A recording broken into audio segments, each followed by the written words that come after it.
What if an ancient road leads to a forgotten civilization? You're here now, in the quiet of the night, maybe resting in bed, maybe wrapped in a blanket on the couch. Wherever you are, let your body loosen just a little more. Sink deeper into the place where you are. Breathe slowly and feel the day begin to drift away. Before we begin our journey, I'd love to know, where are you listening from tonight? The mountains, the city, somewhere far from both? Let us know. We're always listening too.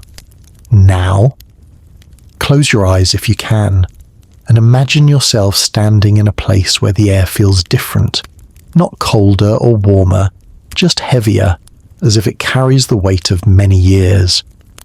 Beneath your feet lies the beginning of a road. It's not paved with the smooth asphalt you know, but with stones, each one shaped and set long before you were born.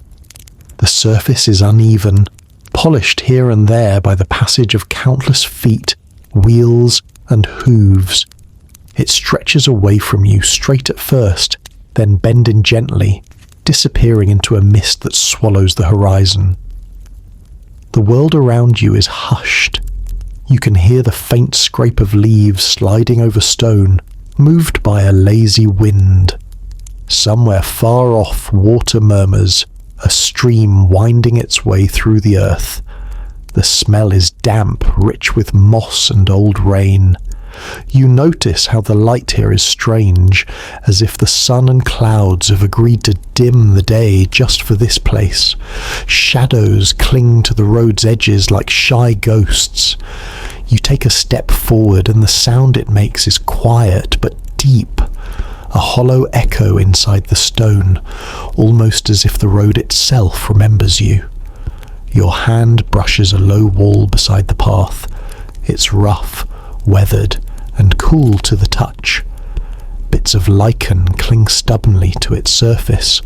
The stones here feel older than the world you know, older than your language, older than your history. And as you walk, you begin to wonder, who laid these stones here? What kind of people woke each morning to shape them, lift them, set them in place? Were they like us, laughing, worrying, loving, or were they something entirely different, something our stories have never told? The mist seems to thicken the farther you go, and yet you keep walking. It's almost as though the road wants you to follow, as though it has been waiting. You feel a strange pull, gentle but certain, drawing you forward, deeper into the silence. Your footsteps match an older rhythm now. You don't know how you know it, but there's a cadence under your feet, a beat carried forward through centuries. Perhaps travellers long before you walked with the same pace, heard the same echo. Maybe they too looked ahead into the mist and felt the same question rise inside them. Where does this lead? You pause. The wind has shifted, bringing with it a faint, almost unnoticeable scent. Wood smoke. Not the sharp bite of fresh fire, but the mellow ghost of a flame long gone. It drifts over you, making you feel as if there is a village just out of sight, hidden in the folds of the hills. But no sound comes from that direction. Only the steady sigh of the wind and the restless whisper of leaves along the stones. Somewhere inside, a part of you begins to relax into this world. Your thoughts slow. The worries of today blur like the edges of the mist ahead. It doesn't matter anymore what you left behind. Bills, deadlines, alarms. Here, there is only the road, the stones beneath your feet, and the strange comfort of the unknown. And yet, as you walk, something stirs in your mind, a small, shimmering thread of curiosity. What if this road is more than it seems? What if it is not just an old path through quiet hills, but the last surviving vein of a civilization forgotten by history? What if, somewhere beyond the bend, the stones lead not only to a place, but to a time. The air grows cooler. The mist brushes your face like the touch of silk, damp but not cold. You can feel tiny droplets clinging to your eyelashes. Each breath is deep, slow, unhurried, and with each one you feel your body loosen even more. Your shoulders sink, your jaw softens, your hands rest by your sides without tension. And now, as you move forward, you notice the sound beneath your steps has changed. The echo is softer here, muted, as if the ground is swallowing it. You glance down and see that the stones are different, darker, smoother, more perfectly cut. The edges are so precise they seem almost impossible, as if the work of some patient unseen hand that understood both stone as time in ways we no longer do. The fog thickens. The world beyond the road fades completely. You're alone here, and yet you're not lonely. The road is company enough. It feels alive, aware, as if it remembers every traveller who has ever passed. You think of them, their lives, their voices, their footsteps mingling with yours across the centuries. Somewhere above, the clouds part just enough to let a pale light through. It touches the road in a single narrow beam, illuminating a patch of stone just ahead. The surface glimmers faintly, as though the rain long ago left behind a secret shine. You step onto it, and for a brief moment, you feel as if you've stepped into a memory that is not your own. The road stretches on into forever. You could walk it for hours, days, perhaps even years, and still feel that there is more ahead. But for now, you simply pause, listening. The wind has shifted again, and in its whisper you think you hear something. Not words exactly, but the shape of a question. Question the road has carried for ages, waiting for someone to hear it. And as you stand there, breathing slowly, surrounded by mist, you feel ready to follow wherever it leads. The stones seem to hum beneath your feet, the hum of time itself, pulling you forward into the unknown. When you are ready, we will begin. The mist curls tighter around you now, folding the world into a soft cocoon. You take a few more steps along the ancient road, feeling the weight of the air as if it carries whispers too faint for language. Your breathing slows to match the rhythm of the stones beneath your feet. Every sound here feels amplified. The subtle scuff of your steps, the brush of your sleeve, the almost imperceptible sigh of the wind weaving through unseen branches. For a moment you pause and let the quiet settle deep inside you. You can feel your pulse in your fingertips, the slow, steady beat grounding you here. And in that stillness, the question that has been rising since you first set foot on this road presses closer. The thought is gentle, yet it lingers like a voice at the edge of your mind. But what if this road was laid not by the empire history remembers, but by a civilization so old, its name has been lost to time? You try to imagine such a civilization, one that flourished before the world knew writing, before the first known cities, before the names carved into the oldest stones in your textbooks. What would they have looked like, those builders of the first road? Would they have stood tall in the morning light, carrying tools and baskets of stone, speaking in a language no one has heard for millennia? Would they have sung as they worked, their voices blending with the hum of wind and the sound of chisels striking rock? Your mind drifts further. Perhaps their eyes saw the world differently, mapping not just the land but the sky. Perhaps the road beneath your feet was more than a passage between places. Perhaps it was a calendar, an observatory, a path laid down to align with the stars themselves. A connection between earth and heaven, built for reasons we can no longer name. The fog ahead ripples faintly, as though the air itself shifts in response to your thoughts. You walk on, tracing the slight curve of the road as it winds towards some invisible point. These stones are uneven in size, yet they fit together with a precision that feels deliberate.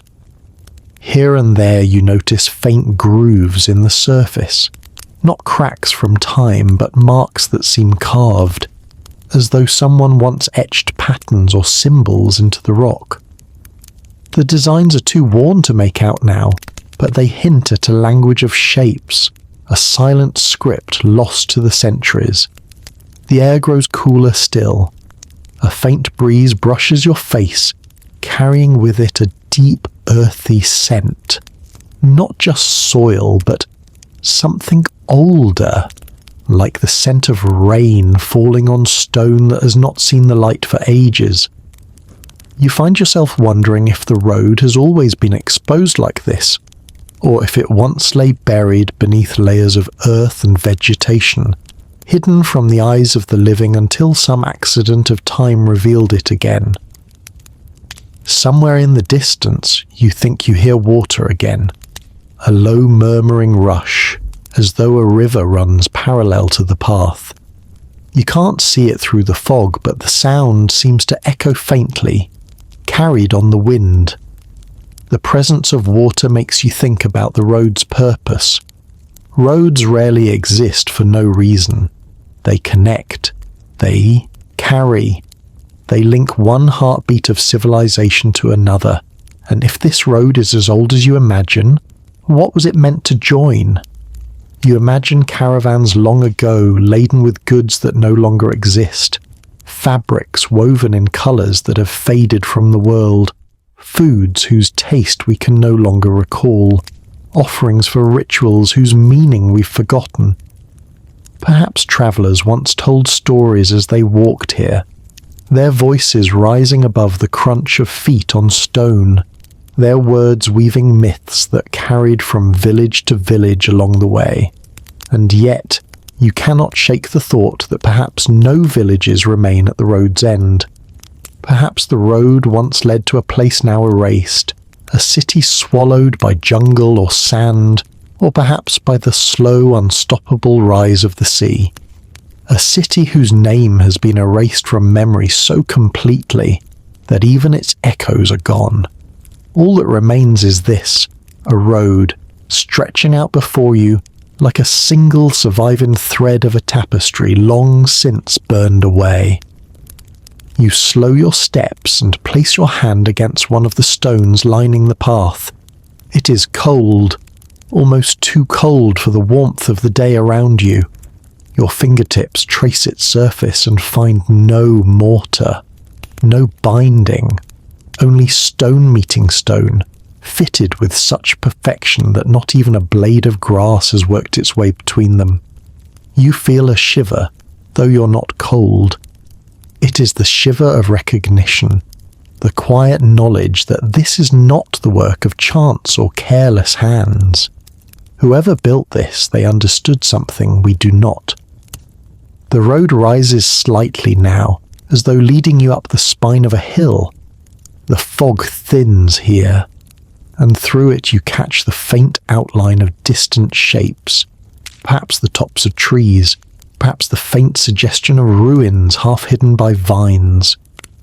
Your heart stirs at the sight, a small pulse of anticipation beneath the calm. You want to see what lies ahead, but at the same time there is comfort in the not knowing. The mystery itself is a companion, walking beside you as surely as your own shadow. The breeze returns, curling around you in slow, lazy eddies.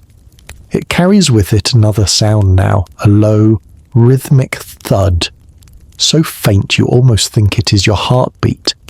It comes and goes, as if carried from far away. You wonder if it could be the echo of ancient work, the memory of hammers and chisels shaping stone, still somehow caught in the air after all these ages. You breathe deeply, letting the air fill your lungs, letting the weight of the day dissolve even further. You are here, in this moment, in this place where time feels stretched thin and pliable. The world you left behind seems distant, its noises muted, its concerns too small to reach you. Here there is only the road, the stones, and the mist that blurs the edges of everything. And as you keep walking, you realize that this question, this what if, has already begun to change how you see.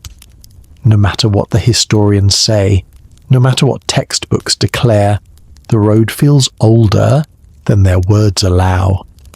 It feels as though it has been here since before the first stories were told, waiting patiently for someone to walk its length and remember.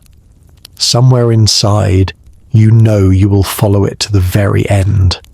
Whether it leads to ruins, to wilderness, or to nothing at all, you will walk until the last stone rests beneath your foot. Because perhaps, just perhaps, when you stand at the final edge, you will see not just where the road ends, but where it began. And maybe then the mist will speak its answer. The fog softens as you keep moving, pulling back like a slow curtain to reveal more of the landscape. You find yourself standing on a gentle rise, and from here, the road unfurls in both directions. The way you have come, fading into mist, and the way ahead, dipping down into a valley wrapped in green. From this vantage, you can finally see what has been hidden.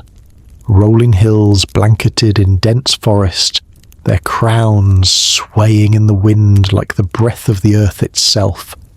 Somewhere far beyond, the suggestion of mountains looms, dark, jagged silhouettes etched against a pale sky. Below, the road narrows, almost swallowed by creeping moss and grass. Nature has worked patiently to reclaim it, yet somehow the stones still resist, holding their place with a quiet stubbornness. To your right, a low ridge runs parallel to the path. It's not entirely natural. You notice straight lines where there shouldn't be any. Stones fitted together and half buried beneath tangled roots. The forest has grown over it so completely that it now looks like part of the earth. But you recognize the hand of intention there. The same precision you saw earlier in the road's construction. The air here feels different, fresher, but also layered, as if carrying the breath of countless seasons. The wind carries faint scents, the sharp green of wet leaves, the warm trace of sun-baked soil, and beneath it all, the deep mineral scent of old stone. It's as though the place itself exhales history. From this quiet hill, you can imagine how this place might have looked in another age. In your mind's eye, the forest recedes. The air grows clearer, brighter, touched by the heat of a sun unfiltered by heavy clouds. The road is clean and well kept, its surface swept free of debris. People walk along it, some in groups, speaking in a language you've never heard, others alone, carrying baskets or tools. Animals pull carts heavy with goods, their hooves striking the stone in a steady, deliberate rhythm. The sound fills the valley, blending with voices, the creak of wood, and the soft hiss of wind. But the vision fades quickly, dissolving like smoke, leaving you alone again with the present. The road remains, the forest hums quietly, and the hills keep their own counsel. You feel a strange ache, as though you've glimpsed a story but missed its ending. You descend from the rise and follow the road as it dips into the valley.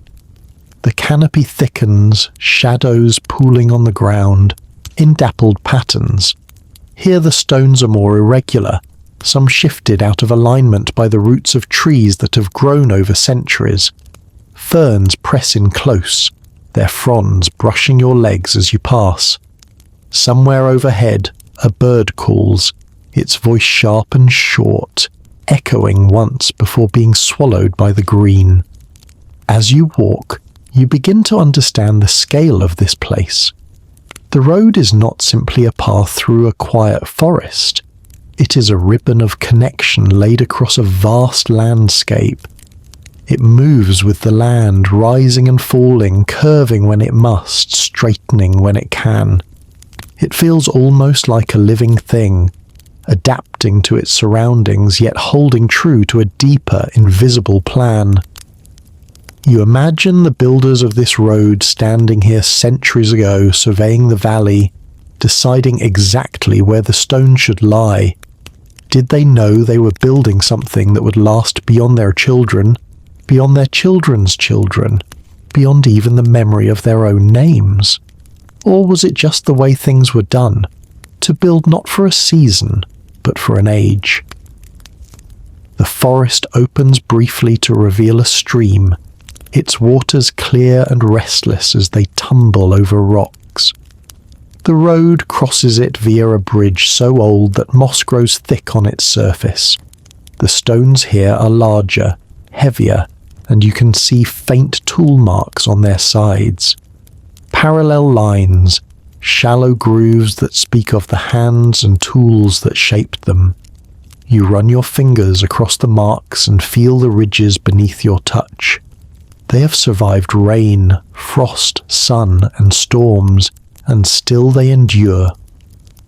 On the far side of the bridge, the road begins to climb again, curling toward the distant mountains. You pause halfway up the slope to look back. From here, you can see the line of the road stretching away, a pale thread through the green, fading into the mist you left behind.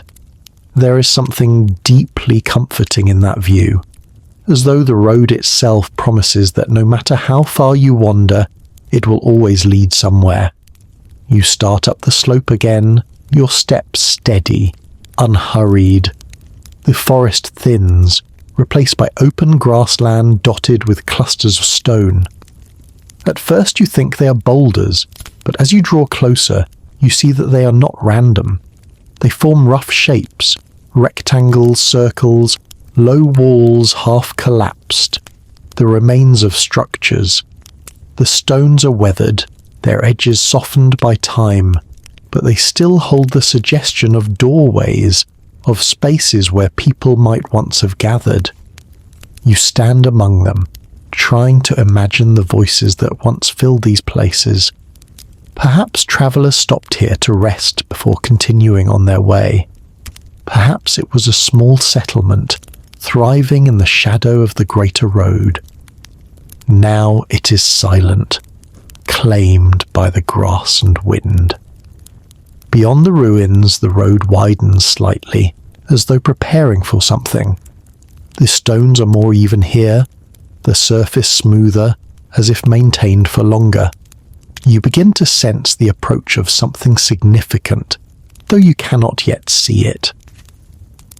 The land rises gently ahead, the road climbing toward a point where the sky seems to open. The wind grows stronger, carrying with it a coolness that feels almost like a hand resting lightly on your shoulder. You follow the road until you reach the crest of the hill, and there, before you, the landscape changes completely. The valley beyond is vast, cradled between mountains whose slopes are draped in mist.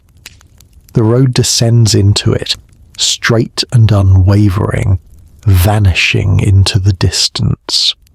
On either side of the valley floor you see more ruins, larger ones this time, some half buried, others standing tall against the sky. The stones gleam faintly in the light, as if they remember a time when they were new. You stand there for a long moment, letting the sight sink in. The road is no longer just a path. It is a thread binding all these places together. Whatever once lay at its end must have been important enough to warrant such a connection. A place worthy of the effort, the skill, the vision it took to create this. And somewhere deep within you feel it again. That quiet, insistent pull.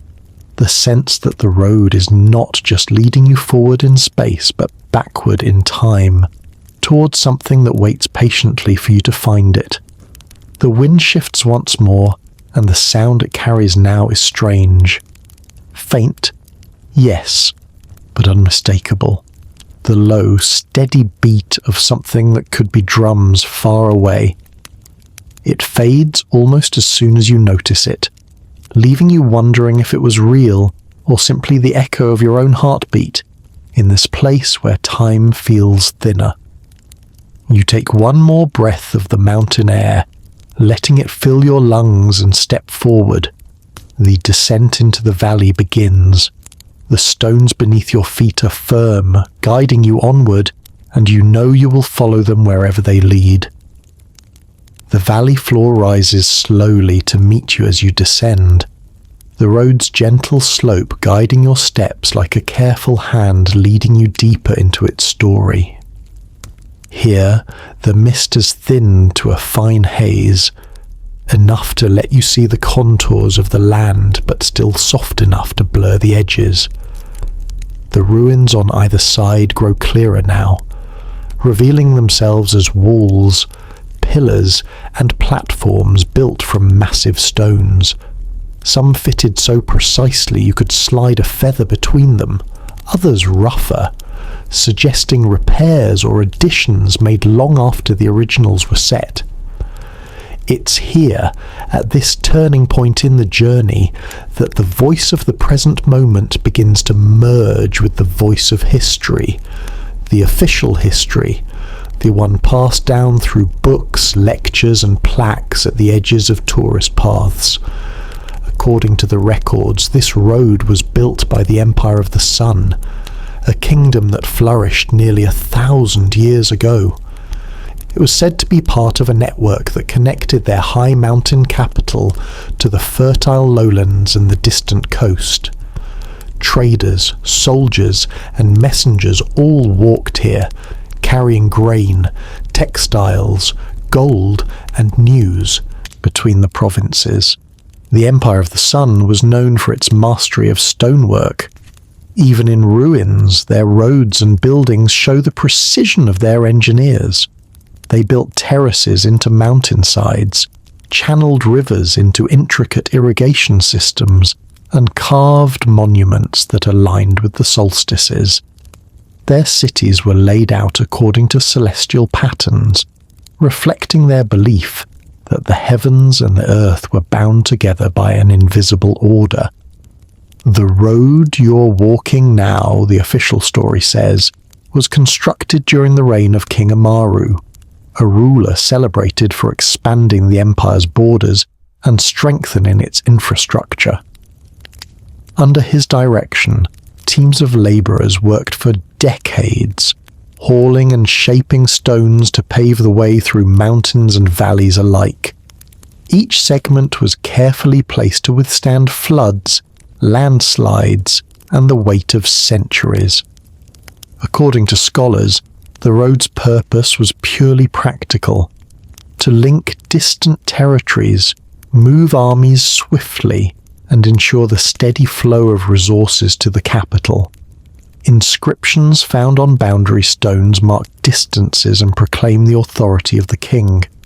These are the facts most often told, the facts that make sense within the tidy framework of recorded history. But as you walk, you can't help noticing small details that the official account glances over. Some sections of stone seem far older than the reign of King Amaru, their surfaces weathered in a way that suggests not centuries but millennia. In certain places, the style of construction changes abruptly, as though the builders of the empire found an existing road and simply continued it, merging their work with something far older. Still, the story in the books remains fixed. They tell of how the road linked great cities now reduced to scattered walls. They describe the goods that once flowed along it: salted fish from the coast, copper from the highlands, woven cloth from the valleys. They speak of armies marching in tight formation, their armour catching the sunlight, their banners snapping in the wind. Even the ruins around you have been catalogued in neat academic terms. The larger structures are labelled as way stations, where travellers could rest and resupply. The platforms are thought to have been market spaces or administrative centres. In the most prominent site, still a day's walk from here, archaeologists found fragments of pottery, tools and food remains consistent with the Empire's timeline. The official history insists that the road begins at the royal city, climbs through the mountains, and ends at the farthest edge of the Empire's territory. It is a closed loop in time, a story with a clear beginning and a certain end.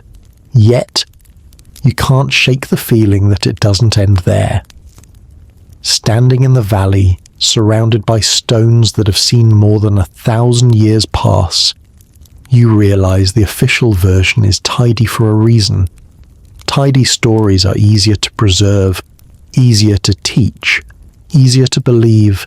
They fit neatly into chapters and fit neatly into maps. But roads, real roads, rarely end where the map says they should. They have a way of continuing, even if the world has forgotten to follow them. You kneel beside one of the larger paving stones, tracing its edge with your hand. Its surface is unlike the others nearby, smoother, denser, flecked with minerals that glitter faintly in the light. The Empire could have shaped such a stone, yes, but why would they? It doesn't match the quarry sites historians have identified. It feels out of place, like a page from another book slipped into this one. You stand again, taking in the quiet sweep of the valley. The road runs straight ahead toward the distant mountains, but you notice faint lines diverging from it, narrow trails nearly erased by grass that seem to lead toward other, smaller clusters of ruins. No signposts remain, but the shape of the land suggests those paths were once intentional. The official story doesn't mention them. As you continue walking, the air shifts once more, carrying the smell of stone warmed by the sun.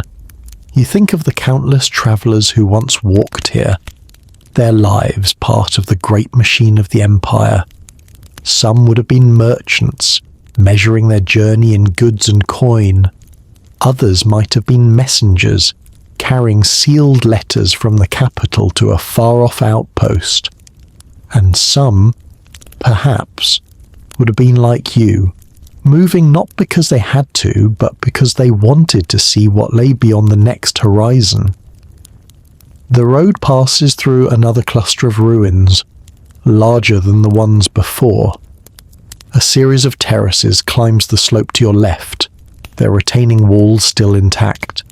To your right, a line of stone markers stands at uneven intervals, each one weathered almost beyond recognition. You run your hand over one of them and feel faint carvings beneath the moss, lines and curves that could be numbers, letters, or symbols. The historians say these were boundary markers, placed to measure distance and territory. But you wonder if they were meant for something else, something no one has yet deciphered. You pause at the far edge of the ruins and look back again. The view is striking, the road stretching behind you, framed by the valley and the mountains beyond. It looks timeless, as though you could blink and see it filled again with the life of the Empire. But as you turn to face the way ahead, the feeling returns that the Empire's story is only one layer of a much older tale. The official history has its place. It gives the road a name, a purpose, a date. It offers a version of events that can be written down and passed on. But walking here, feeling the stones beneath your feet, you sense there is more. Something beyond the neat lines of the textbooks, something that refuses to be bound by the dates we've chosen for it. And with that thought, you step forward again, the road leading you toward whatever waits beyond the reach of history's official voice. The morning haze has fully lifted now, revealing a pale sky brushed with faint, slow-moving clouds. The road ahead gleams faintly in the light, its stones darkened by moisture that hasn't yet dried. You walk with the calm, unhurried pace the journey has given you, each step an easy rhythm that keeps time with the quiet around you. The air here feels untouched, unhurried, as though this place has learned the art of waiting. It is in this stillness that the first subtle oddities begin to show themselves. At first, they are nothing more than impressions, little tugs at the corner of your awareness. A stone that feels different underfoot, smoother, harder. A seam between slabs so precise you could pass a blade through without meeting the faintest resistance. Yet the stones on either side are of completely different shapes, sizes, and even colours. You slow to examine them. One is the muted grey of a local mountain rock, the kind historians claim was quarried nearby. The other is a pale greenish stone flecked with crystalline veins. You know without needing to be told that such a rock does not belong to these valleys. It belongs somewhere else entirely, perhaps many days' journey away.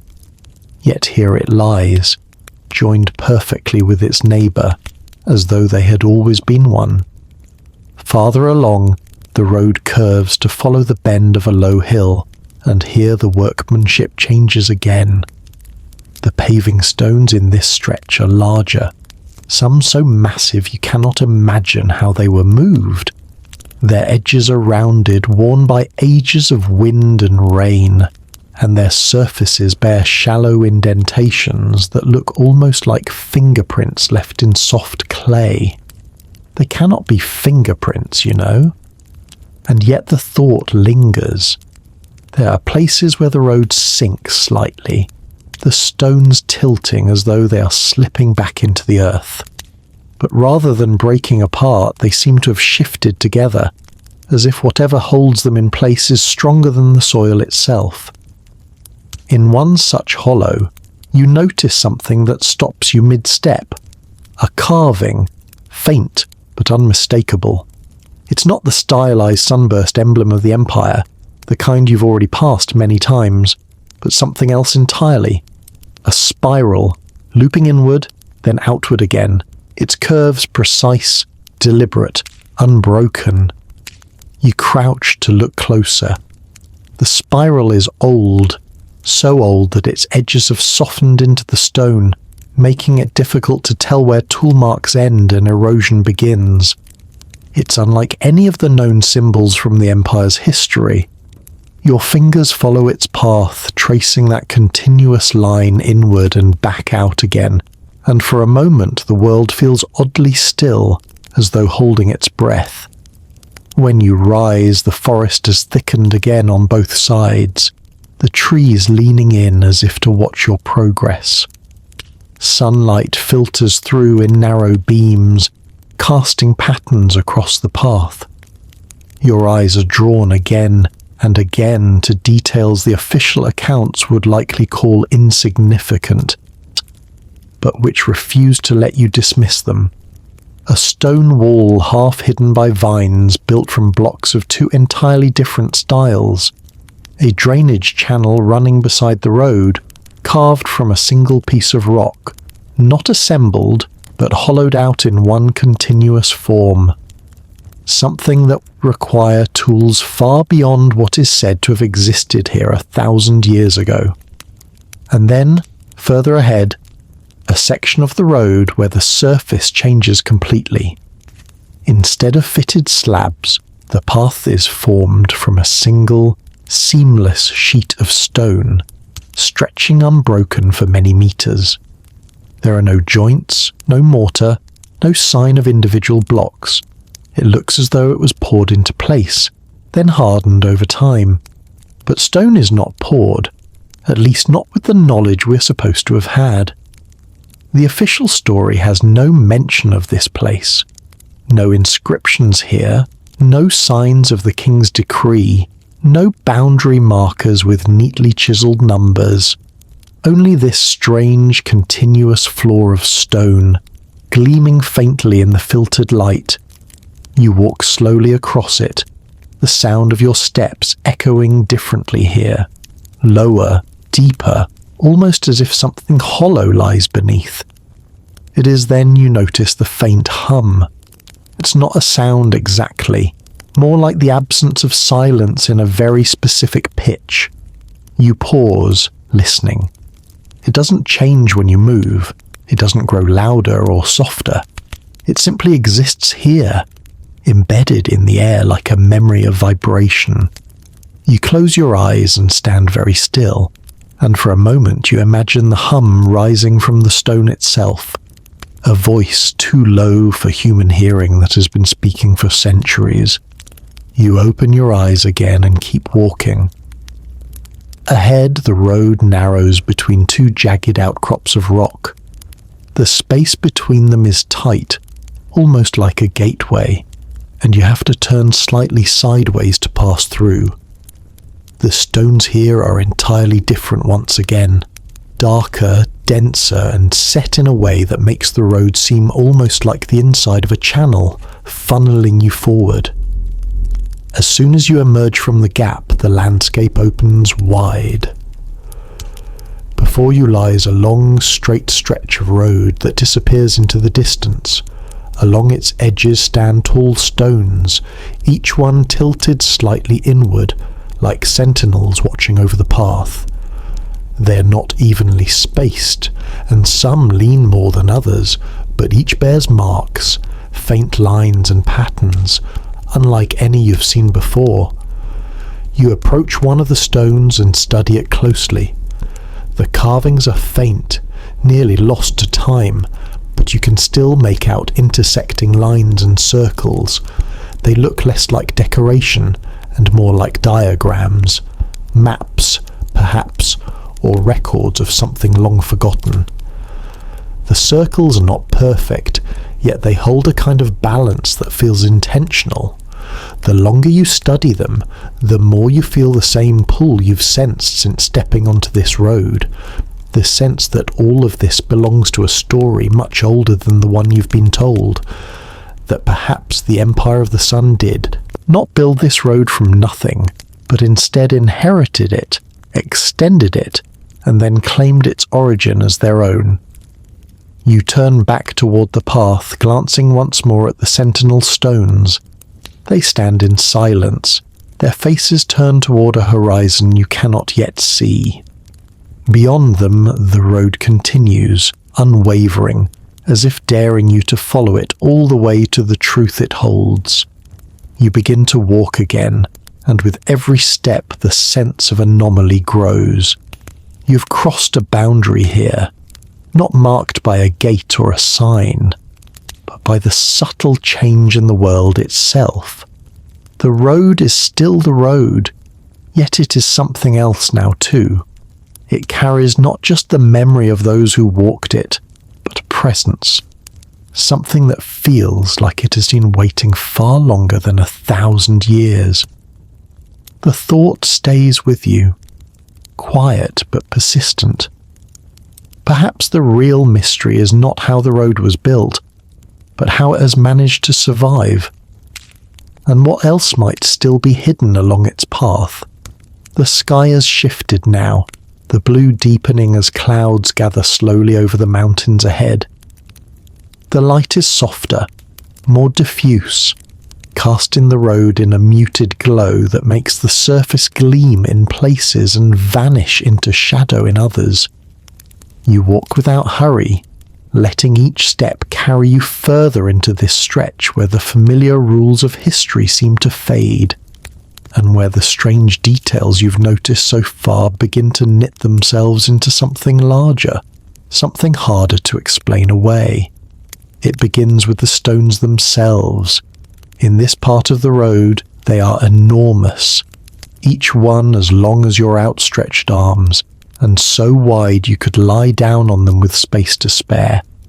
Their edges are clean, almost too clean, as if cut yesterday.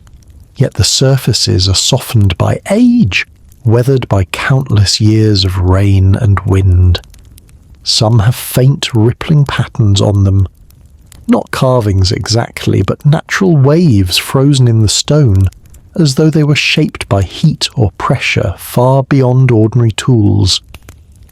You pause and crouch to examine one. The crystalline flecks inside it catch the light, sparkling faintly in shifting colours. This is not the stone of the surrounding hills. You recall the empire's known quarries, all of them close to their cities, all of them chosen for practical access, and realise that no such quarry lies anywhere within hundreds of miles.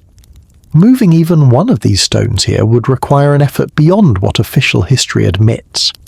Moving dozens, or hundreds, defies the very logic of the account you've been told. As you move on, you notice another detail. Some of the stones are perfectly aligned with one another, forming a straight, unbroken seam for as far as you can see. Others are arranged in a pattern, 3 in a row, then one set slightly apart, then 3 again. The repetition feels deliberate, as if meant to encode some measure or message. Perhaps the pattern meant something once.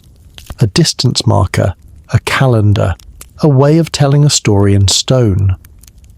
The road passes. Between 2 low rises, and here you find something that stops you entirely. Embedded into the surface of one paving stone is a chunk of metal. It is small, barely the size of your palm, but it glints in the dim light. It is not rusted, not tarnished, and its edges are clean, as though it has been there only a short time. And yet the stone around it is worn smooth with age. The edges of the metal flush with the surface, as if the two had been fused together when the road was made. You kneel, touch it. The metal is cool, even colder than the stone, and its texture is strange, almost too smooth, lacking the imperfections you expect. It doesn't feel like bronze or iron or any alloy you know from history books. Could it be a repair? An addition made in more recent times? The thought crosses your mind, but no. The way it sits in the stone suggests it has been here for far longer than any living memory. You rise again, eyes scanning the road for more such anomalies, and now that you're looking, you see them. Tiny flecks of the same metal scattered here and there, not in any random distribution, but along a straight line that cuts across the width of the path. It's as though the builders embedded them intentionally, marking some invisible boundary or channel. The wind rises, tugging at your clothes, carrying the faint scent of rain, though no drops have fallen yet. The air feels charged, not just with the weather, but with something else. You glance to the left and notice a standing stone just beyond the edge of the road. It is taller than you, narrow, and tapered toward the top. Its surface is covered in carvings so faint you almost miss them, worn nearly smooth by centuries. But when you run your fingers along it, you feel their grooves, not random scratches, but deliberate lines. Some form spirals, others intersecting triangles.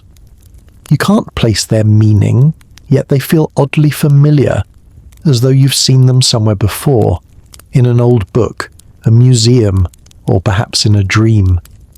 Beyond the standing stone, a low wall runs parallel to the road, its blocks huge and uneven, but fitted together without mortar. In some places, the stones seem to melt into one another, the seams flowing like wax, as though shaped while still soft. The official history insists that all ancient stonework here was done with hammer and chisel, muscle and patience. But nothing about this wall looks hammered or chiseled. A thought creeps in, uninvited. What if these builders had a way of shaping stone not by cutting it, but by softening it? The idea feels impossible. And yet, looking at the way the blocks curve into each other, the way their surfaces ripple in unnatural patterns, you cannot dismiss it outright. The road climbs again, winding toward the base of the mountains. The higher you go, the more the air seems to vibrate with that same low hum you noticed earlier. It's faint, almost imagined, but constant. You try to place it, the sound of wind in some hidden hollow, the distant rush of a river. But no matter where you turn your head, it remains the same, as though it exists not in the air around you, but in the stones beneath your feet. Then, without warning, the road opens into a wide platform. It is perfectly level. It edges straight as if measured by a craftsman's square. From here, the view stretches across the valley you've just crossed. The platform's surface is made of the same massive stones as before, but inlaid at intervals with narrow channels that form an intricate pattern. You kneel beside one and run your hand along its edge.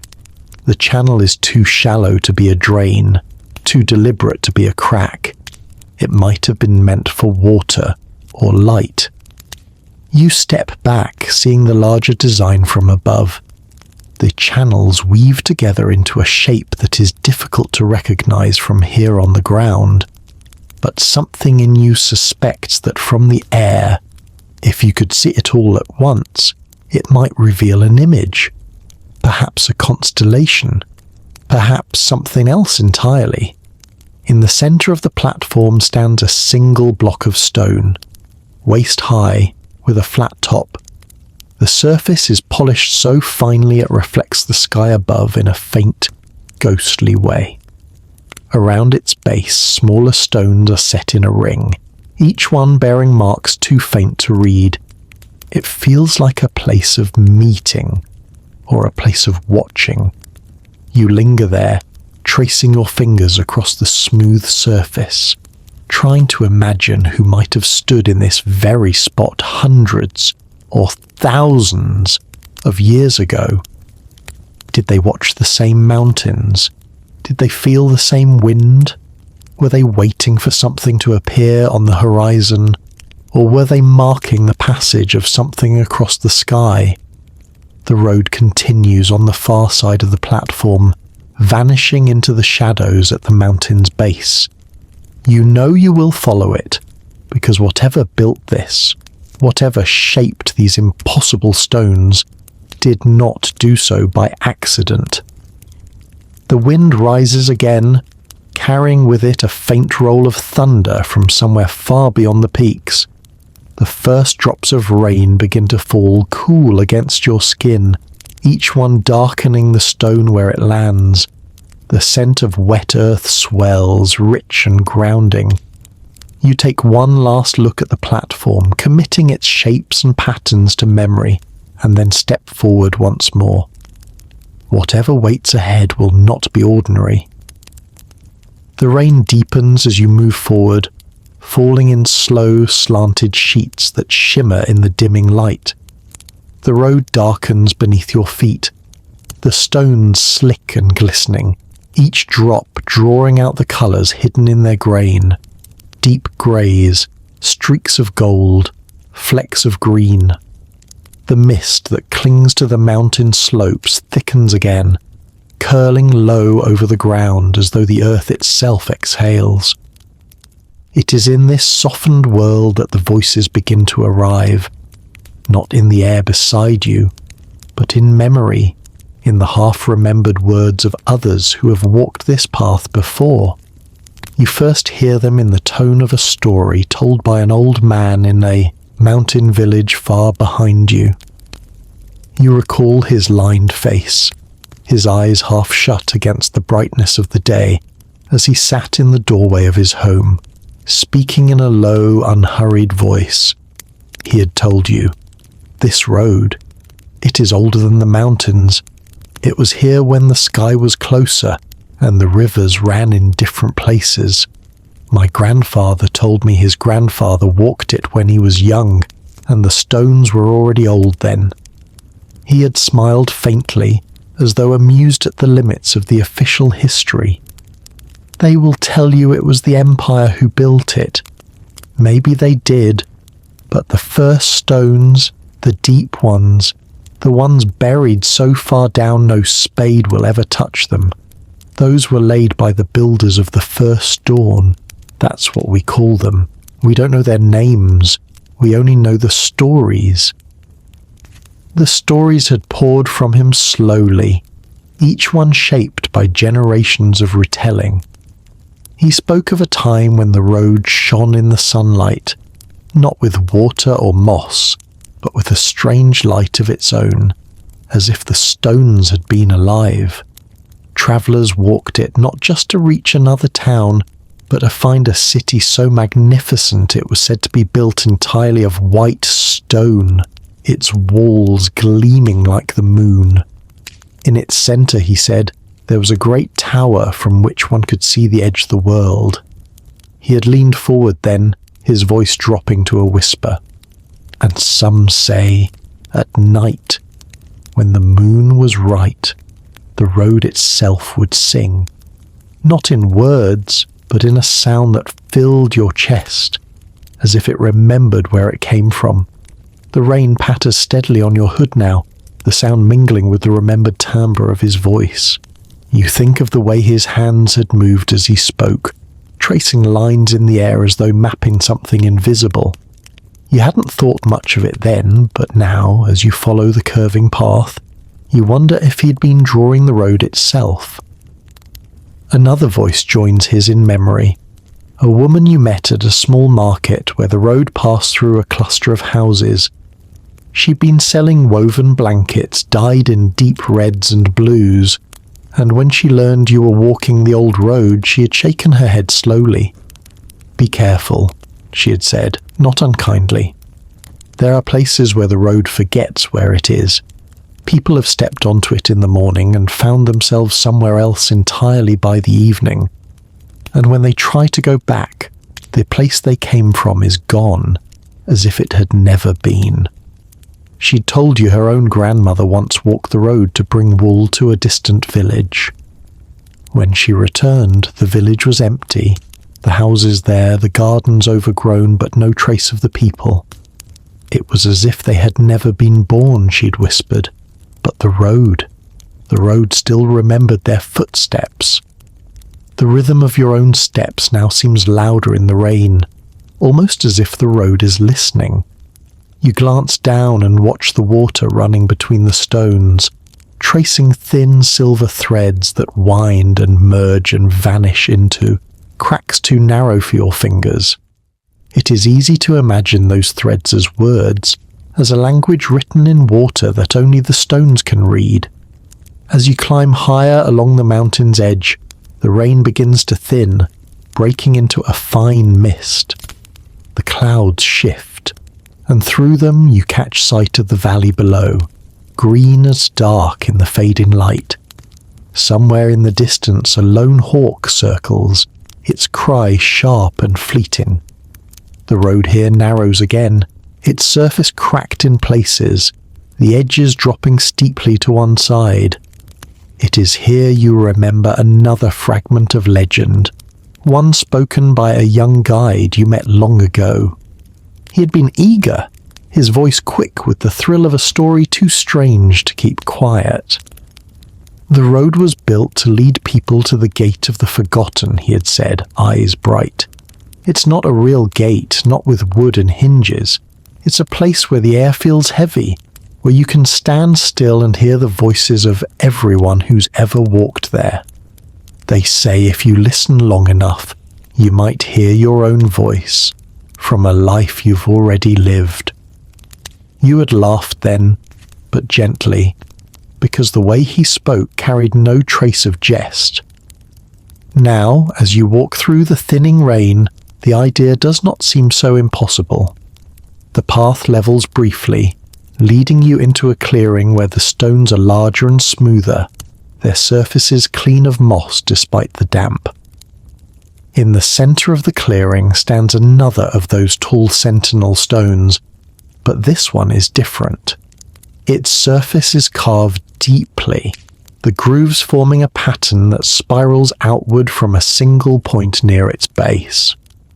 Around the spiral, smaller shapes seem to dance.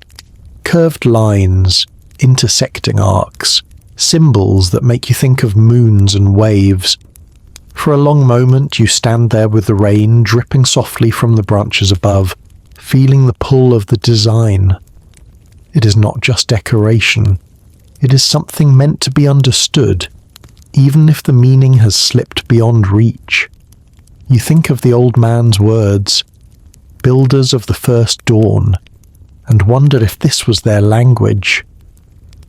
You touch the center of the spiral, the stone cool and slick beneath your fingers. For a moment the sound of the rain seems to fade, and in its place you hear something low and distant.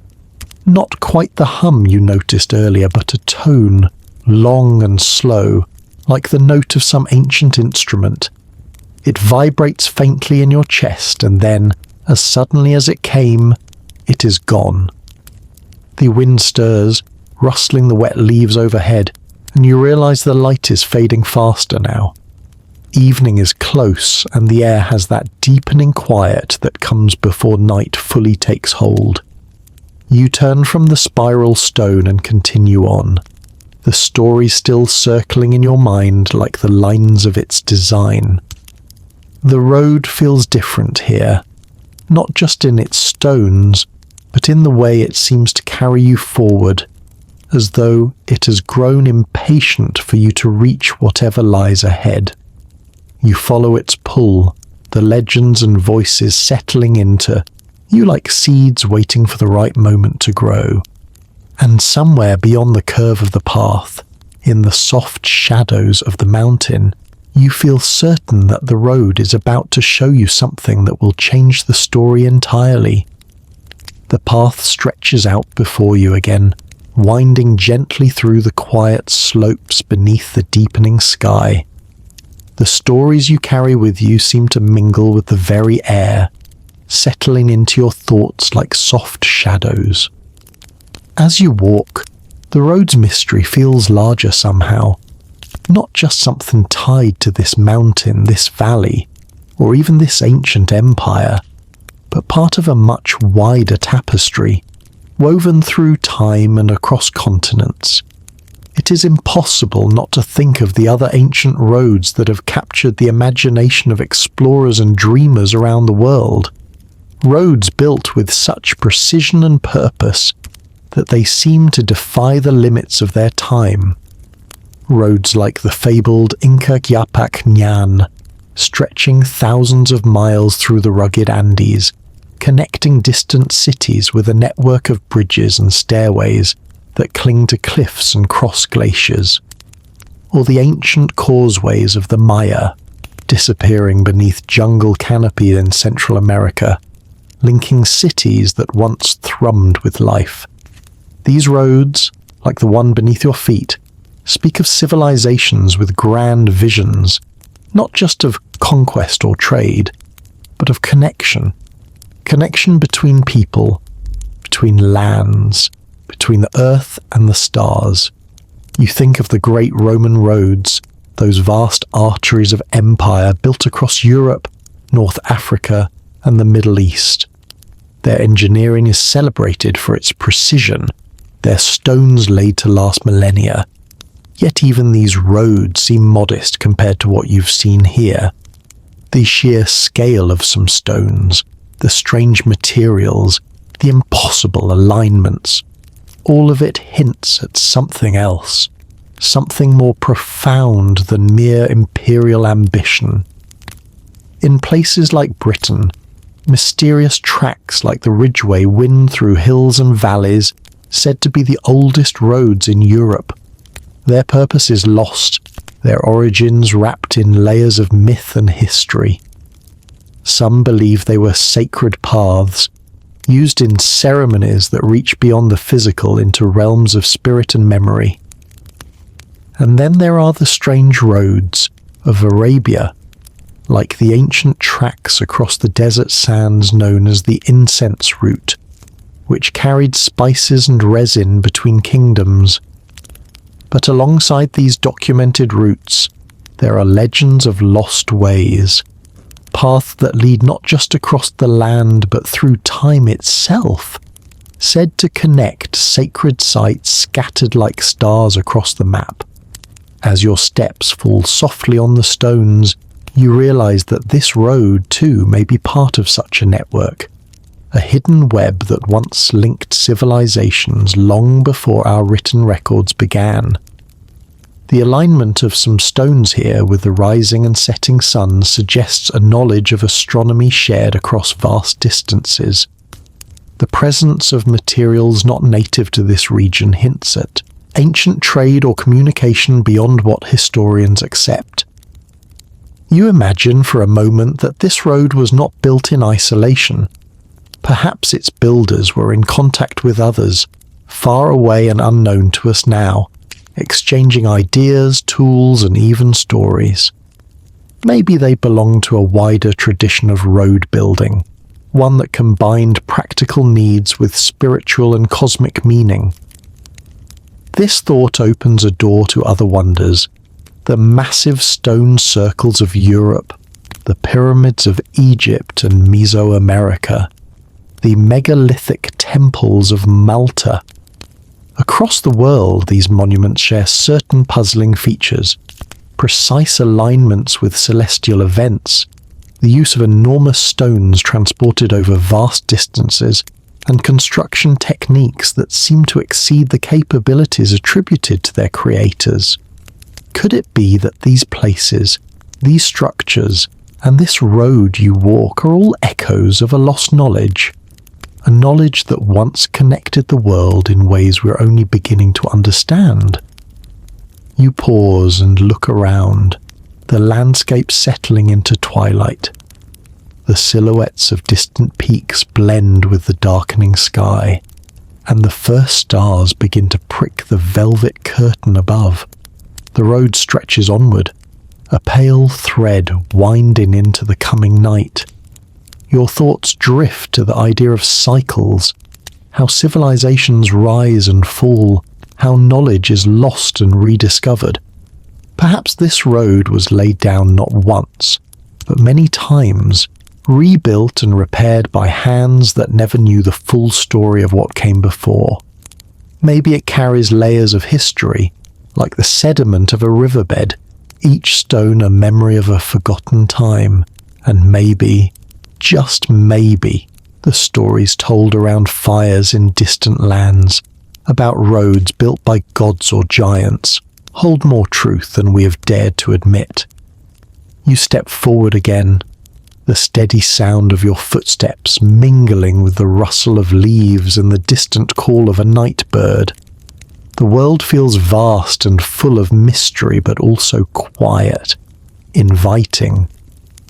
You sense that this road, like the others you've imagined, is waiting for someone to walk it all the way, to follow it beyond the edge of known history and into the deeper story hidden beneath the stones.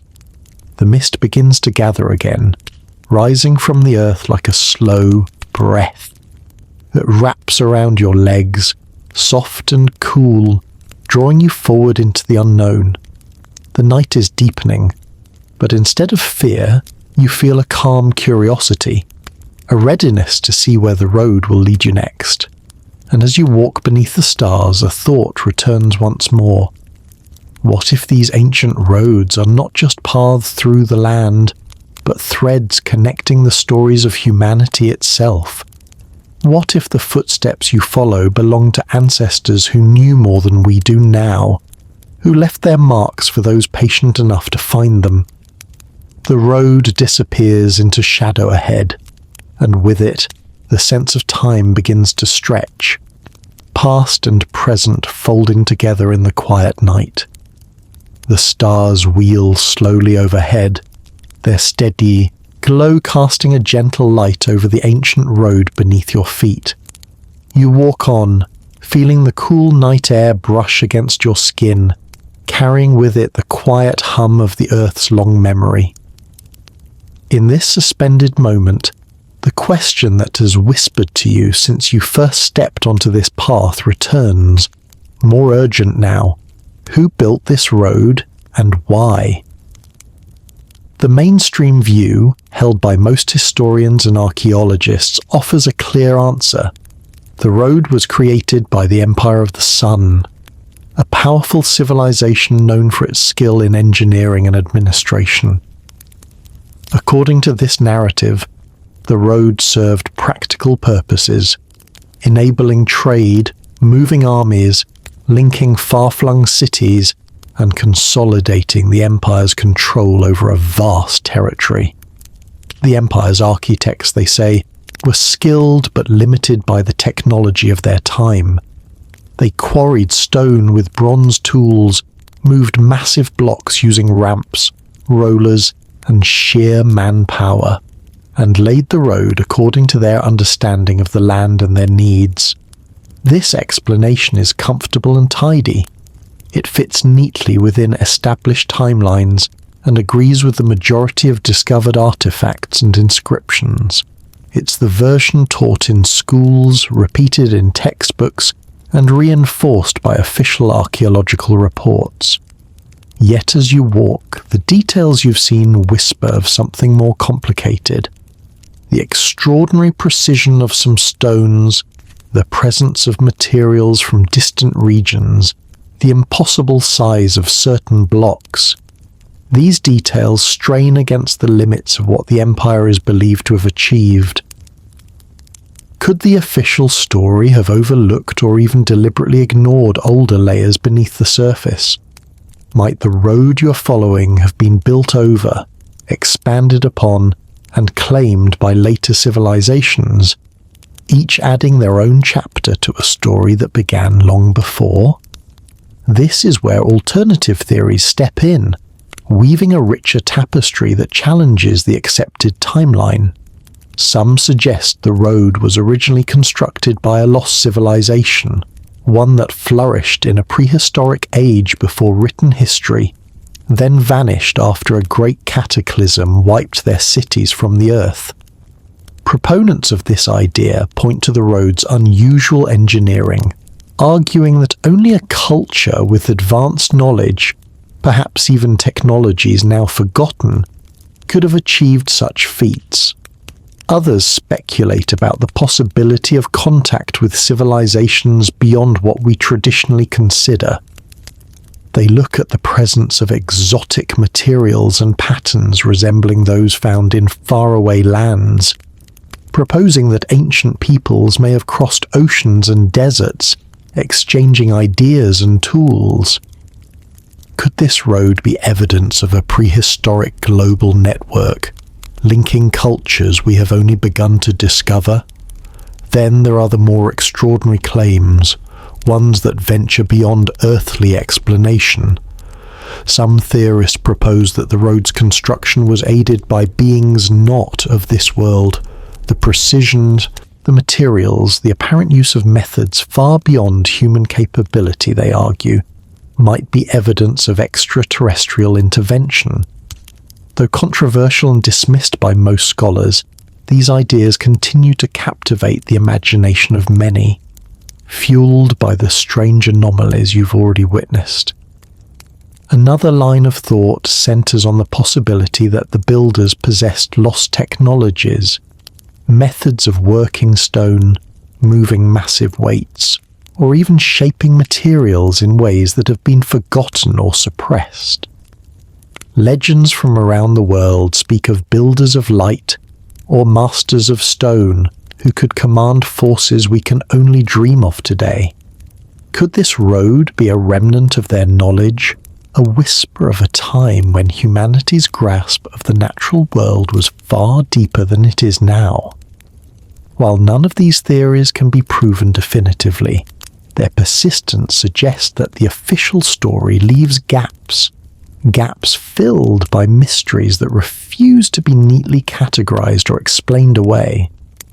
The road you walk feels like a boundary between known history and something wider, a place where facts and legends mingle in the silence.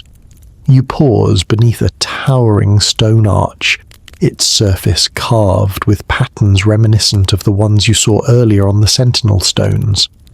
The arch frames the darkening sky, and for a moment you imagine it as a portal, a gateway between eras, between worlds. What if the builders saw their work not merely as a physical construction, but as a spiritual passage, a bridge connecting the earth below with the heavens above, the present with the past, the seen with the unseen? This possibility reframes everything. The road is no longer simply a means to an end. It becomes a symbol of human curiosity and resilience, of the desire to reach beyond the limits of our own understanding. It might have been designed to guide not only footsteps but souls, to chart a path toward knowledge that transcends time.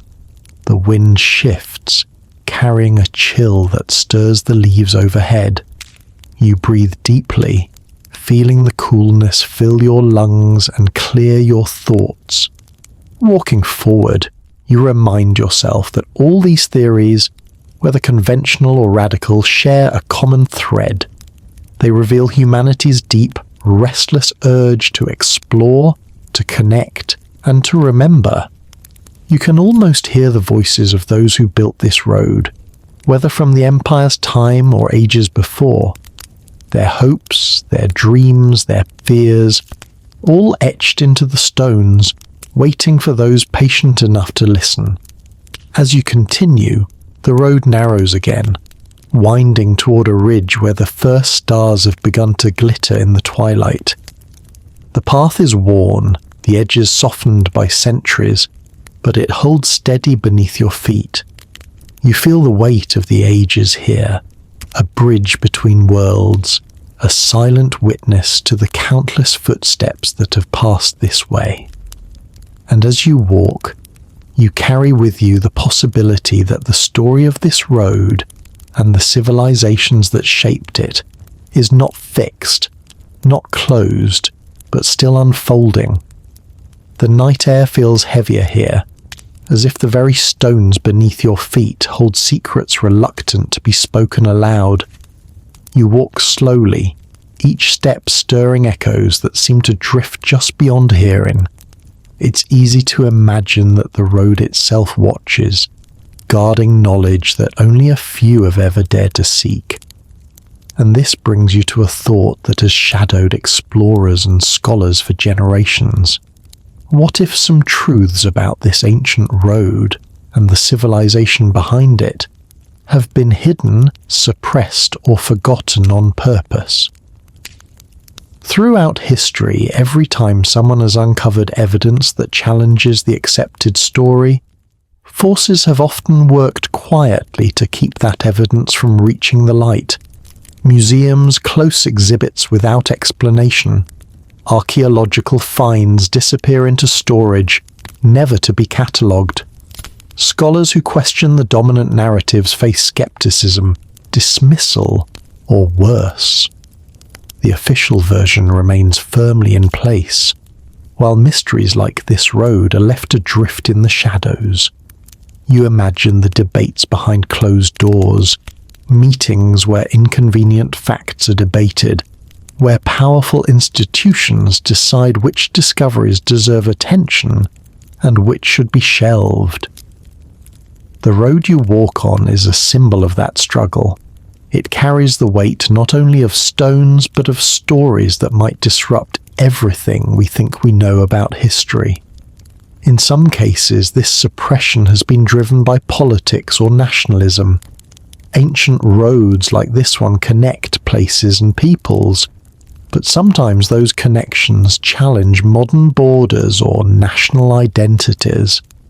Accepting a shared ancient past with others can feel threatening to the stories we tell ourselves about who we are. It is easier to accept a simple timeline, a clear story of progress, than to embrace the complexity and uncertainty that comes with unknown histories. You think of the explorers who dared to follow the road into forgotten lands and were met with silence. Some disappeared, others were discredited or ignored. Their notebooks contain tantalizing hints, sketches of stones that do not belong, strange markings, fragments of metal that defy explanation.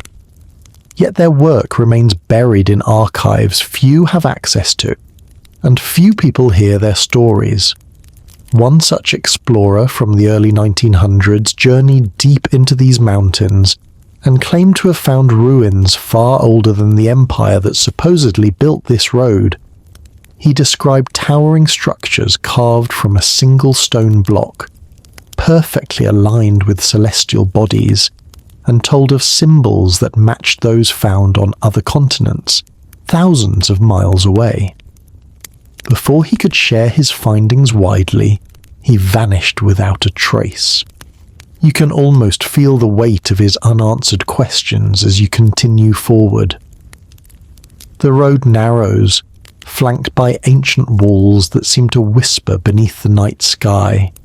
You wonder if the silence around these discoveries is meant to protect something, or to conceal it. Technological advances in recent decades have offered new ways to peer beneath the Earth's surface and beyond the veil of vegetation. Satellite images reveal faint outlines of roads extending far beyond what was thought possible, hidden beneath jungles and deserts. Ground-penetrating radar uncovers buried foundations that rewrite the accepted timelines. Yet, even with these tools, many findings remain disputed or unpublished, trapped in the politics of academic acceptance. You pause and touch a stone at the edge of the path, cold and rough beneath your fingers. It is weathered, yet it vibrates with the sense of something unspoken, something waiting for a voice. You realize that the road is more than a physical pathway. It is a record of human curiosity, resilience, and sometimes of silence imposed by those who hold power. This suppression doesn't always come from malevolence. Sometimes it is born of fear. Fear of what new knowledge might mean. Fear of the upheaval it could bring to our understanding of ourselves. Yet history is rarely kind to those who try to lock away its mysteries forever. Truth has a way of slipping through cracks, carried on the breath of wind, whispered by the stones themselves. You begin to sense that following this road is not just a journey through geography, but through layers of human intention, hope, and resistance. Each footstep is a step closer to those buried stories, those silenced voices that long to be heard. As the night deepens, you look up at the stars again. They have guided travelers for millennia, silent witnesses to all the mysteries and truths that roads like this carry. And you wonder, what stories are still hidden beneath those stones? What else has been lost, waiting for someone patient enough to find it? You continue walking, the road beneath your feet steady and unyielding. It holds its secrets, but it also holds hope. Hope that one day the full story might be told, and that the silence will finally give way to understanding. The road stretches ahead, winding softly beneath a sky where the first hints of dawn begin to warm the horizon. As you walk, the stories of those who dared to follow this ancient path centuries ago come to mind. The forgotten explorers, archaeologists, and scientists whose footsteps echo faintly alongside your own. Their journeys, often fraught with uncertainty and danger, uncovered fragments of the past that challenge what we think we know. Yet many of their discoveries slipped quietly beneath the weight of time and skepticism. In the early decades of the 20th century, a handful of intrepid explorers ventured into these rugged lands, driven by whispers of ruins and roads older than any map dared show. They were scholars, adventurers, and sometimes dreamers, men and women who felt the pull of mystery stronger than the warnings of risk or the limitations of their equipment. One such explorer, a British archaeologist named Edward Langley set out with little more than a journal, a handful of local guides, and an unshakable conviction that the road you now walk was older than official history admitted. Langley's notes describe how, after weeks of trekking through dense forest and steep passes, he found the road in a state of ruin, but unmistakably ancient. He marvelled at stones carved with precision that defied the tools known to be available during the Empire's reign.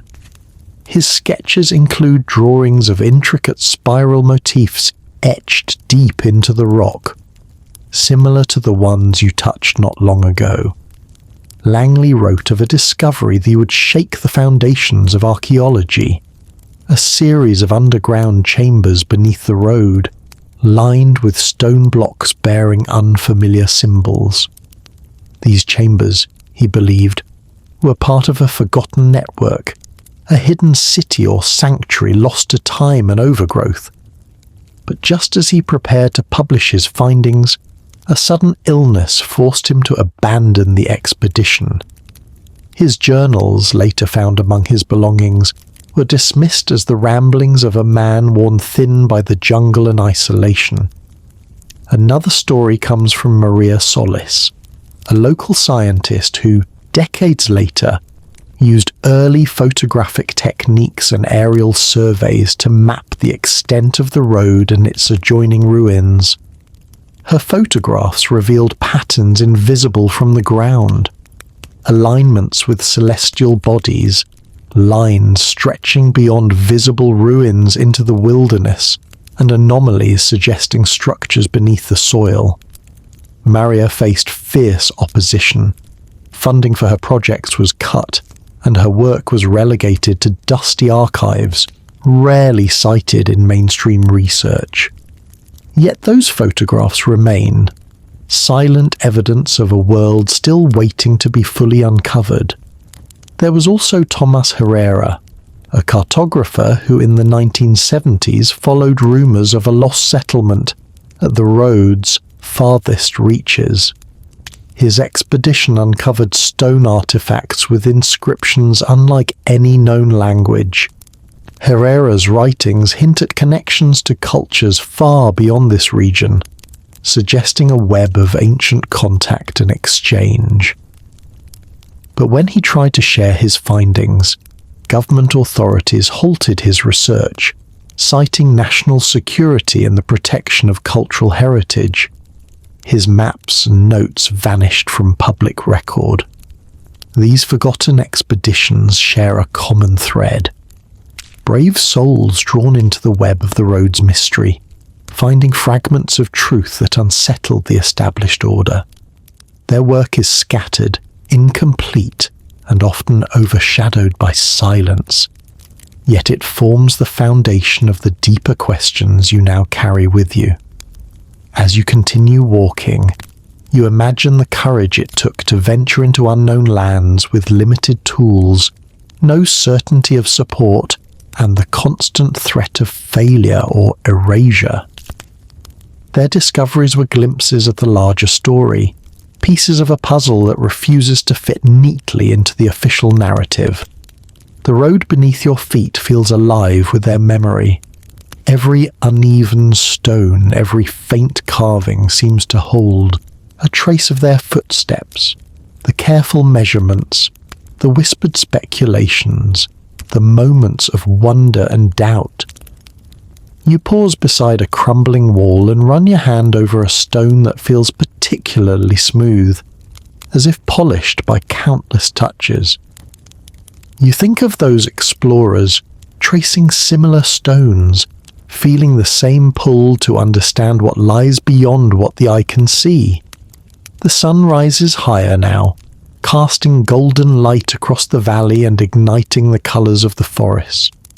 The air is warmer, filled with the sound of bird song and the rustle of leaves. You feel the weight of history in the air, not just the distant past of the Empire, but the more recent past of those who walked here searching for answers. Their stories, though often lost or dismissed, are part of the road's enduring mystery, They remind you that history is not a fixed tale told by a few voices, but a living conversation, a dialogue between the past and present, between those who remember and those who seek to remember. You take a deep breath and step forward, knowing that each footstep is a continuation of their journey. The road before you is still full of questions, but it is also full of hope. Hope that one day the truths hidden beneath the stones will come fully into the light. The sun climbs higher, warming the stones beneath your feet and brushing golden light across the valley. As you follow the ancient road deeper into the landscape, you carry with you the echoes of forgotten explorers and their elusive discoveries. But the journey does not end with those who walked before. It continues now, in a new era where technology offers tools undreamed of by past generations, tools that allow us to see beneath the earth and beyond the limits of human sight. Modern investigations have transformed how we understand this road and its mysteries. Satellites orbiting high above capture detailed images that reveal patterns invisible from the ground, faint lines extending far beyond the known path, connections between ruins that hint at a vast network stretching across the landscape. These images, often processed with the help of powerful computers, show features hidden beneath forest canopies and layers of soil. They suggest that what you see before you is only a fragment of a much larger system. Ground-penetrating radar scans reveal the shape of buried structures, foundations of buildings, walls, and even what might be the remnants of ancient aqueducts. Some of these lie just meters beneath the surface, hidden beneath centuries of earth and vegetation. Others extend deeper, mysterious shapes that hint at complex construction techniques. This technology allows researchers to map sites without excavation, preserving fragile ruins while unlocking secrets from beneath the ground. One recent study used LiDAR, a laser-based imaging technology that can penetrate dense forests. The results were astonishing. Entire sections of the road previously thought lost were revealed, along with clusters of ruins that had escaped notice.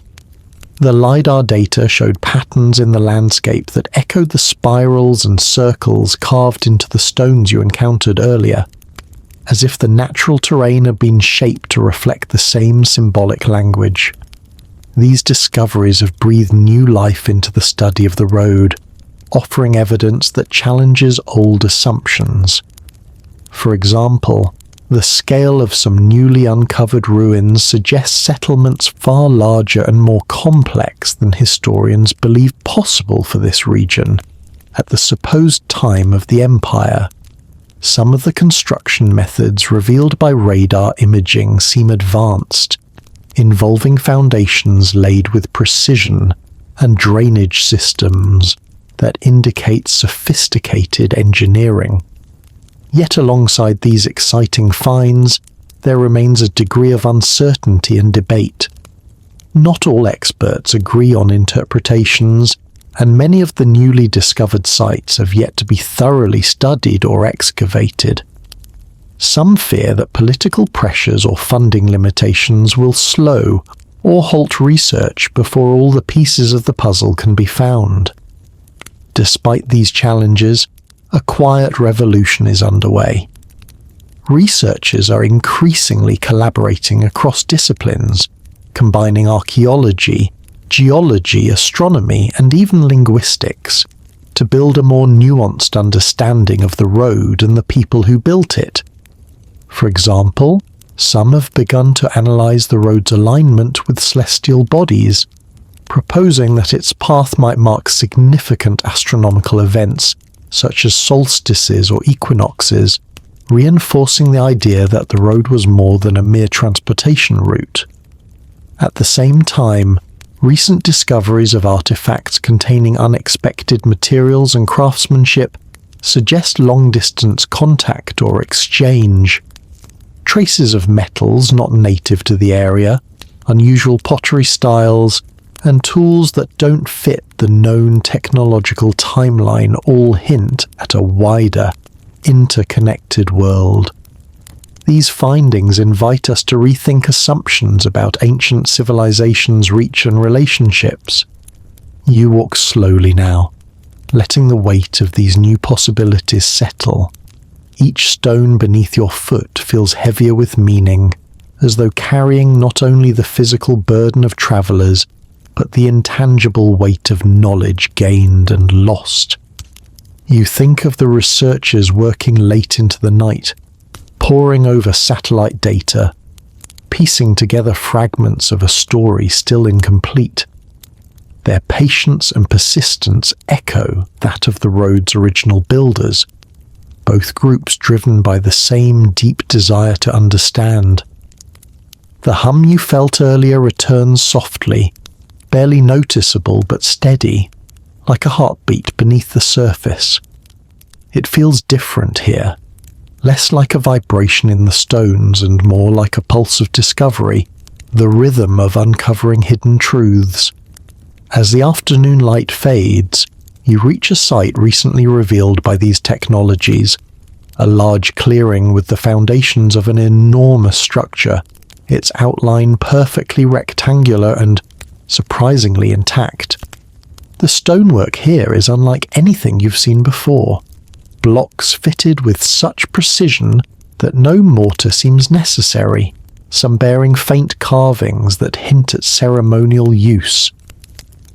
You imagine the archaeologists who first uncovered this site standing in the clearing, marveling at what they found and wondering what it all means. Perhaps it was a temple, a gathering place, or a center of learning.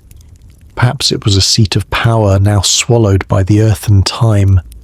You sit on a nearby stone, letting the quiet envelop you. The road continues beyond the clearing, leading deeper into the mountains and further into mystery.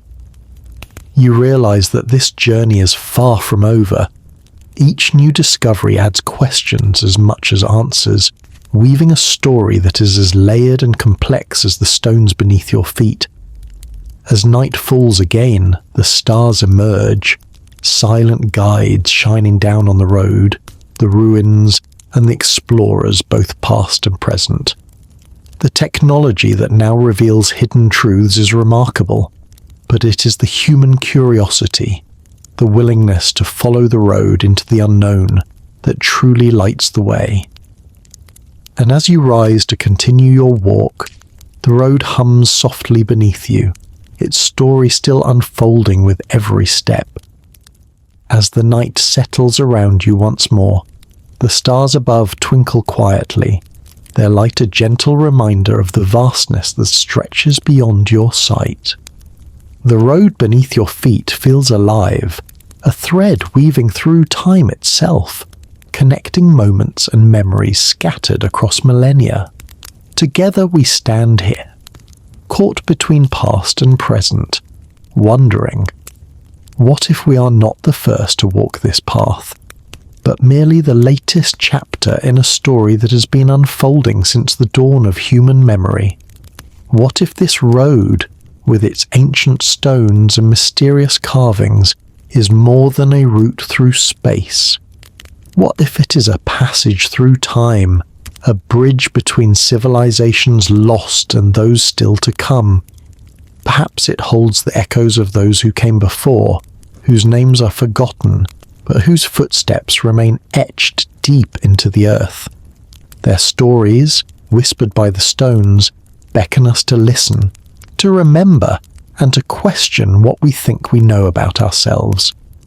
This thought invites us to see ourselves not as isolated beings, but as part of a vast continuum, a chain of lives and cultures, each leaving traces for the next to discover. The road becomes a metaphor for this journey, a path not just across landscapes, but across ages, carrying forward the hopes, knowledge, and mysteries of countless generations. Imagine the people who first set these stones, working with tools and hands that may have seemed primitive to us, but whose vision was boundless. They understood the land, the sky, and the seasons in ways we still strive to comprehend. Perhaps they built this road to honor the cosmos, to connect sacred sites, or to guide travelers on a pilgrimage of both body and spirit. Their work was a gift, a legacy cast in stone, meant to endure long after their voices had fallen silent. And what of those who came after? The empire builders who claimed the road as their own, adding their layers and stories. They too became part of this cycle, building on what came before, reshaping the past even as they look toward the future. Each generation added its mark, sometimes preserving, sometimes obscuring the deeper truths beneath. Now, it is our turn to walk this path, to peel back the layers and seek the meaning hidden beneath the stones. We carry the questions of all who came before, and we add our own. What knowledge has been lost? What wisdom waits to be uncovered? How might understanding this ancient road change the way we see ourselves and our place in the world? There is a hum beneath your feet now, soft and steady, as if the road itself pulses with life. It is the heartbeat of history, the rhythm of countless footsteps that have passed this way. We are part of that rhythm, joining a chain that stretches beyond the horizon of our imagining. As we walk together, the mist begins to rise again, curling softly around the stones and trees. The night deepens, but instead of darkness, there is a quiet illumination, a sense of connection and possibility. The road invites us onward, not just through the landscape, but into the mysteries that lie beneath, around, and beyond. We do not know where this path will end, and perhaps that is the greatest gift of all. The unknown holds a promise that discovery is always possible, that the past still speaks, and that the future is open, waiting for us to write its next chapters. So, as you breathe in the cool night air and feel the stones beneath your feet, remember this: we're not alone on this journey. The road carries the footsteps of countless souls, and now it carries ours. Together, we walk into the silence, into the past, and into the endless possibility of what might yet be found. You find yourself once again standing at the edge of this ancient road, the cool night air wrapping softly around your skin, gentle and calm. The stones beneath your feet are familiar now, worn smooth by countless journeys, yet still mysterious, still whispering secrets you can almost grasp but not quite hold. The wind moves through the trees nearby with a slow, rhythmic sigh, as if carrying the breath of those who once walked here, their voices folded quietly into the folds of time. You take a deep breath and listen, not just with your ears, but with something deeper, something more open. Maybe it's your heart, or your memory, or simply the stillness that settles around you like a cloak. There is a sense here that time itself has softened, that the past and present have blurred together in the silence. It feels as if the road is not just beneath your feet, but inside you, connecting you to moments long gone yet alive in this very space.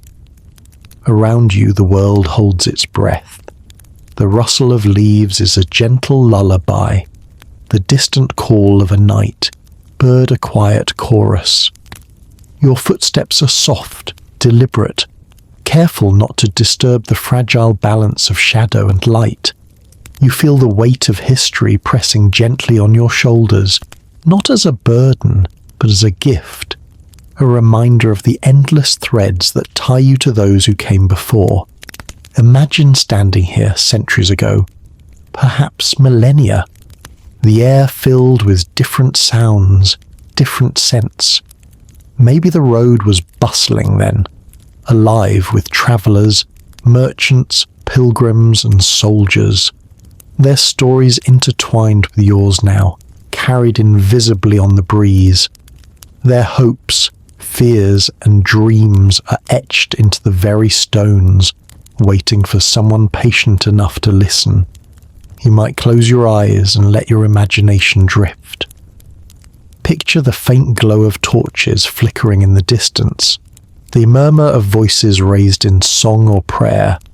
Feel the dust beneath the feet of horses, the creak of wooden carts laden with goods. The road was a lifeline, a bridge between places, peoples and ideas. Yet it was also a mystery, a path that led not just outward, but inward, into the heart of something larger and more profound. Now, standing here in the quiet, you become aware of the silence itself. It is not empty or cold, but full and rich, a space where memories gather and truths breathe softly. The silence is the road's voice, speaking not in words but in presence. It invites you to rest, to reflect, and to wonder. What stories have been lost to time? What journeys never ended? And what destinations remain hidden just beyond reach?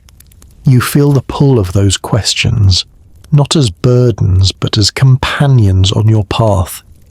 They remind you that the road is not just a relic of the past, but a living thread connecting all who walk it, past, present, and future. As you breathe in the night air, you notice how your body relaxes more deeply. The tension of the day slips away like water through your fingers.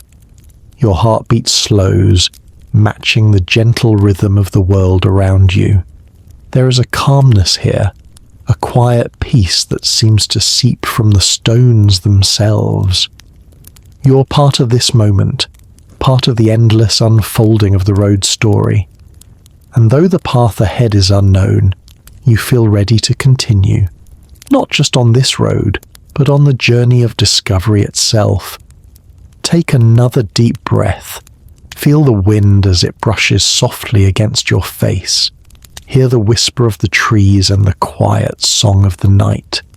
Know that you are here, now, walking with the countless souls who came before and those who will follow. The night deepens around you now, the stars scattered like distant lanterns across a velvet sky.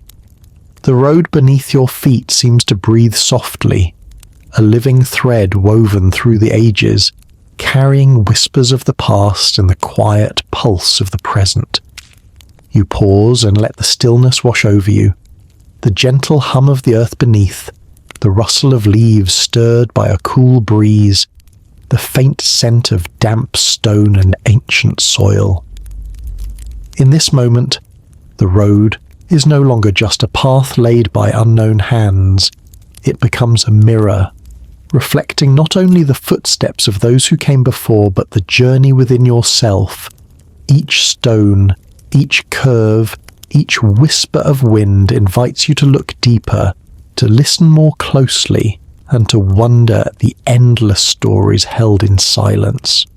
What lies beyond what we see? What truths hide just beneath the surface of history and memory? The road asks these questions softly, without demand or urgency, leaving space for you to ponder in your own time. It is a reminder that mysteries are not always puzzles to be solved, but invitations to grow, to expand, to embrace the unknown with reverence and awe. As you stand here, wrapped in the quiet embrace of night, you sense the road's deeper meaning. It is a symbol of connection between earth and sky, past and future, the seen and unseen. It is a testament to human curiosity and resilience, a pathway carved by countless hands, shaped by countless dreams. The road leads onward, ever onward, into places both familiar and strange. And so do you, step by step, carrying the legacy of those who walked before, and leaving your own mark for those who will follow. Before you move forward, take a moment to let the road's silence fill you. Feel its calm settle in your chest, its quiet light glow in your mind. Imagine the stories still waiting to be told, the secrets resting beneath layers of time, and the endless possibilities that lie ahead. What else might lie hidden, waiting for us to remember? Wherever you are listening from tonight, whether under the stars, beside a quiet fire, or wrapped in a soft blanket, know that you are part of this story now. Your footsteps join those etched in stone.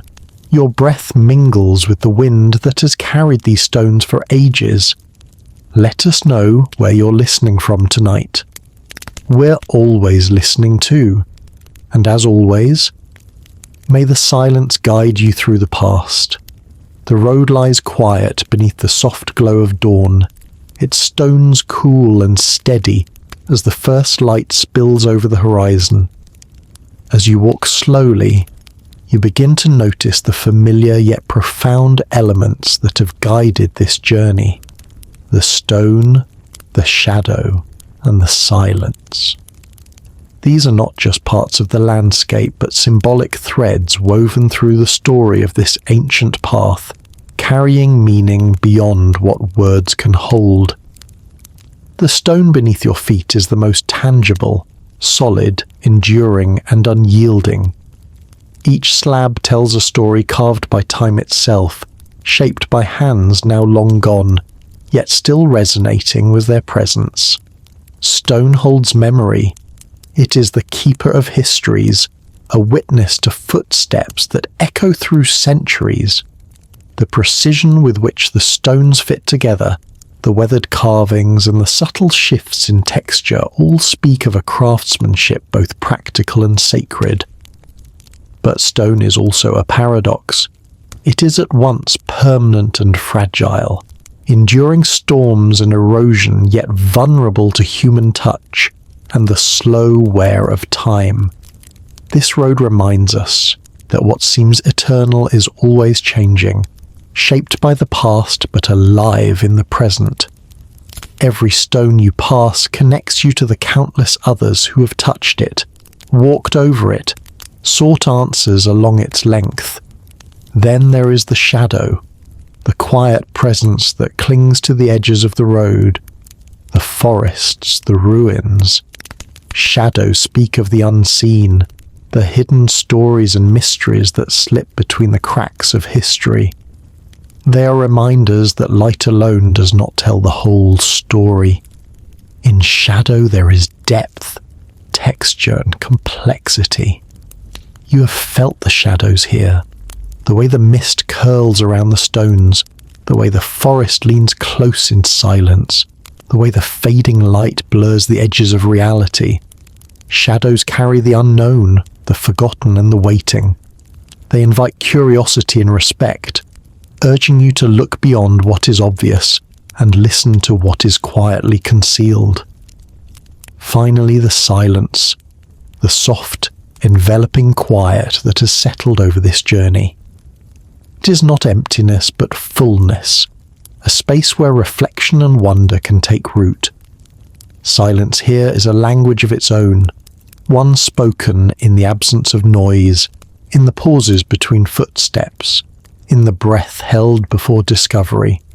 In this silence you find connection to the earth beneath, to the sky above, and to the countless lives woven into this road's fabric. It is a silence that invites patience, humility, and openness. It is where mysteries live, waiting for those who can hear without rushing, who can see without demanding answers. Together, the stone, the shadow, and the silence create a rhythm, the rhythm of this road and of the story it carries. They remind us that history is not just facts and dates, but experience and feeling, presence and absence, knowing and wondering. As you walk, you feel these elements fold into you.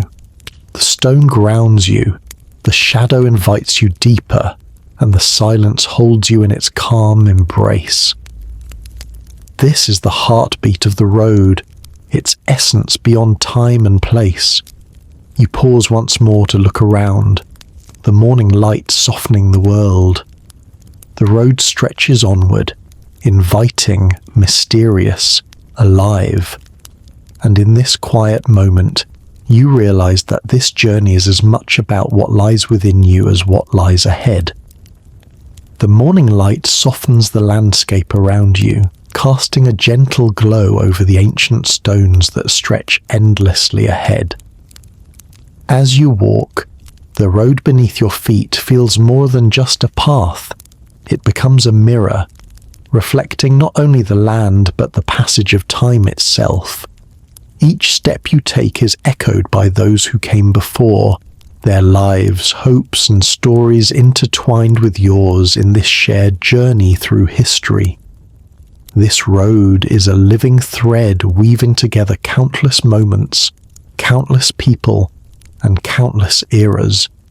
It reminds us that time is not a straight line but a cycle, a circle of rise and fall, memory and forgetfulness, loss and rediscovery.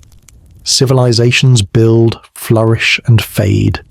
Knowledge is gained, lost, and sometimes found again. The road stands as silent testimony to this endless dance, its stones worn smooth by the footsteps of generations. You think of the travelers who once moved along this path. Some walked with purpose, carrying goods or messages. Others journeyed seeking knowledge or spiritual connection. For them, the road was a bridge, linking distant places, communities, and ideas. Yet it was also a passage through time, a way to connect with ancestors, to honour the past, and to glimpse what lay ahead. The road's curves and lines seem to echo the rhythms of life itself. The rise and fall of mountains, the flow of rivers, the turning of the seasons. Its construction reflects an understanding of the natural world that blends the practical with the sacred. The builders were not merely engineers but storytellers, poets, and visionaries, embedding meaning into stone and earth. As you walk, you realize that this road holds more than physical weight. It carries the intangible, memory, hope, mystery. It invites each traveller to become part of its story, to add a new chapter in the ongoing dialogue between past and present. The mirror it holds up is also one to ourselves. In following the road, we're invited to look inward, to see our place in the long continuum of humanity. What will we leave behind? What will future generations discover about us in the stones, the shadows, and the silence we create? The road, you sense, does not demand answers, but encourages questions. It challenges us to think beyond the boundaries of time and space, to embrace the unknown with curiosity and respect. It asks us to honour the layers of history beneath our feet and the possibilities yet to come. You pause on a gentle rise, looking back at the path that brought you here. The road winds through valleys and forests, over hills and into the mist, disappearing into horizons both near and far. It is a path without end and without beginning, a circle of connection that binds all who walk it. The light shifts, casting long shadows that stretch toward the coming evening.